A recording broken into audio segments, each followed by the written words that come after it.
Hai guys, apa kabar kalian semua? Semoga selalu dalam lindungan Tuhan yang Maha Kuasa. Masih di suasana pandemi COVID-19, kita semua dituntut untuk tetap berdiam diri di rumah. Semoga kita semua diberi ketabahan dalam menghadapi suasana wabah penyakit yang seperti ini, dan sekaligus kita dijauhkan dari segala penyakit, khususnya penyakit corona ini. Baiklah teman-teman, untuk tetap memproduktifkan hari-hari kita diam di rumah, maka kali ini saya akan mengajak kalian untuk mereview salah satu jenis keris koleksi keluarga saya yang sudah turun-temurun diwariskan oleh kakek nenek saya. Oke guys, yuk kita lihat dulu seperti apa keris koleksi keluarga saya yang sudah diwariskan kepada saya.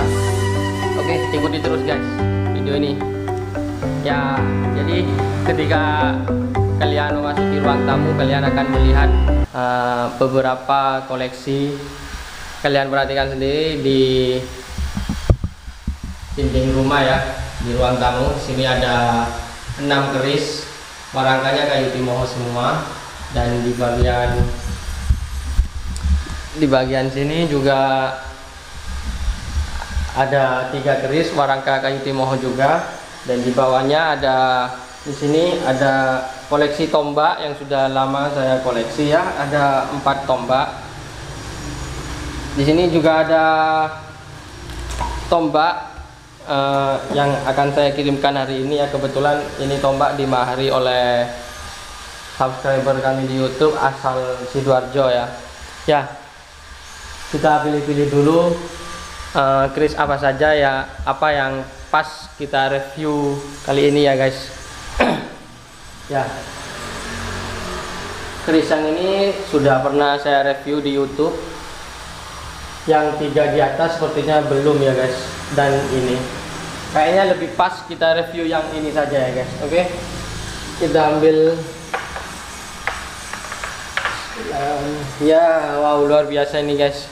Ini warangka ladrang Madura ya, kayunya kendit. Oke, kita review. Kayaknya lebih pas kita review ini aja dulu ya guys. Wow.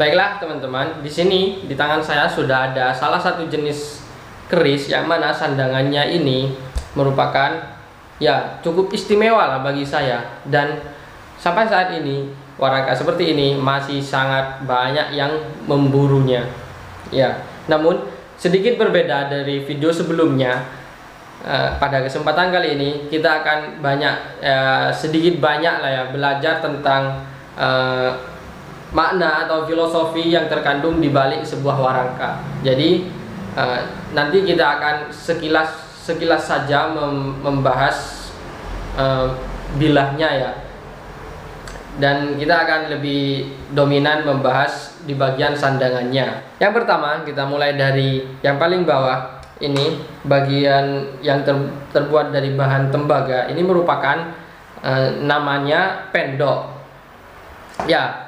Pendok merupakan selubung gandar keris yang terbuat dari perak, emas, dan lain sebagainya.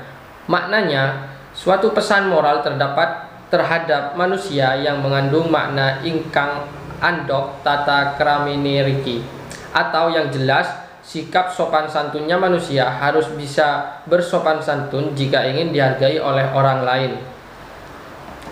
Ya, bisa teman-teman perhatikan, ini merupakan jenis pendok belewah ya, yang mana pendok belewah ini memiliki ciri khas di bagian tengah antupnya ini ada bagian yang berlubang seperti ini yang teman-teman perhatikan. Yang kedua, di dalam pendok ini pasti terdapat yang namanya gandar ya. Bisa teman-teman perhatikan, ini merupakan gandar terbuat di bagian kayunya ini adalah gandar ya. Ya, gandar merupakan bagian dari warangka yang berfungsi sebagai pelindung bilah keris secara langsung. Gandar merupakan suatu selongsong dari kayu lurus di bawah bentuk perahu dari warangkanya ini ya teman-teman. Maknanya sendiri dari gandar tersebut, gandar adalah perlambangan dari bentuk dedek atau pengadek kalau secara bahasa Indonesia, bangun suatu badan sebagai suatu keadaan yang sudah pinasti ditentukan bagi masing-masing manusia. Jika teman-teman perhatikan, di bagian gandarnya ini merupakan jenis pelet doreng ya. Kenapa saya katakan pelet doreng? Karena peletnya ini menyerupai seperti kulit macan ya teman-teman. Wow, luar biasa memang sandangan keris ini. Lanjut ke bagian atasnya. Di sini ada orang, kalau dari kalangan awam biasa menyebutnya ini cincin, namun menurut ilmu pekerisan ini disebut mendak ya. Teman-teman perhatikan mendaknya di sini. Ya, mendak itu merupakan cincin keris atau bagian yang melingkari pesi di antara ganja dan ukiran. Sedangkan kalau secara maknanya, mendak memiliki makna bahwa manusia harus berusaha untuk menundukkan diri pribadi agar dapat menjadi manusia yang sempurna. Mendak berarti merendahkan diri ya teman-teman.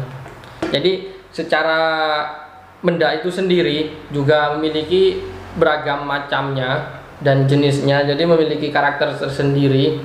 Untuk keris Jawa mendaknya sedemikian, untuk mendak Bali bentuknya juga berbeda. Jadi antar keris khas daerah itu memiliki ciri khas masing-masing di bagian mendaknya ya teman-teman. Berlanjut lagi ke bagian sini, warangka ini merupakan namanya angkup ya.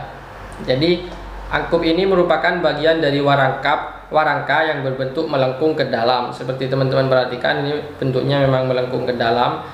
Jika dipasangi ukiran atau deder, maka bagian ini adalah bagian yang dekat dengan ukiran. Maknanya manusia itu bahwasanya manusia harus andap asor, yaitu berlaku rendah hati kepada sesama manusia, sedangkan kepada Tuhan harus bersifat tawakal, selalu meningkatkan keimanan dan ketakwaan. Jadi kalau teman-teman perhatikan, sebenarnya ini kalau secara utuh dulunya waktu pertama kali dibuatkan ini agak melengkung ke dalam ya, namun seiring berjalannya waktu sering direparasi, jadi angkupnya semakin berkurang seperti teman-teman perhatikan yang seperti ini ya. Dan di bagian belakang ini yang berbentuk cekungan itu namanya lata ya. Jadi lata ini merupakan bagian dari warangka yang terletak dekat dengan ri cangkring, berbentuk seperti sebuah cekungan. Secara makna lata ini berhubungan dengan kata dilata yang berarti wajah pengantin yang dihiasi. Hal ini bermakna manusia harus dihiasi dengan tindak-tindak yang menyenangkan jika ingin memperoleh kebahagiaan di dunia dan akhirat. Yang terakhir di sini merupakan pegangan ya. Tiap daerah memiliki sebutan masing-masing. Kalau di Jawa biasa dipanggilnya deder, kalau di Bali biasa disebut handle atau landian ada juga, sedangkan di Sulawesi biasa disebut hulu ya teman-teman. Untuk hulunya tersendiri ini terdapat jenis pelet kendit ya, dan begitu juga di bagian warangkanya. Di sini peletnya juga kendit. Tentu ini menambah korelasi yang sangat pas dari sandangan ini sendiri ya. Wow, sangat luar biasa. Oke, biar tidak menambah rasa penasaran, kita sekilas melihat seperti apa bilahnya ya teman-teman.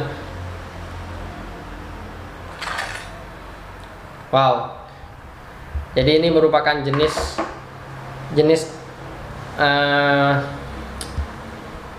keris tilam upi. Nampak begitu di bagian bilahnya sudah tidak terlalu utuh ya.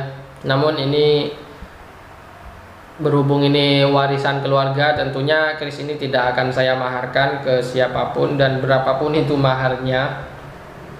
Dan untuk bagian pamornya ini merupakan jenis pamor wasuta. Luar biasa. Keris ini sudah sekian puluh, bahkan bisa jadi sekian ratus tahun turun temurun kita wariskan di dalam keluarga kita ini.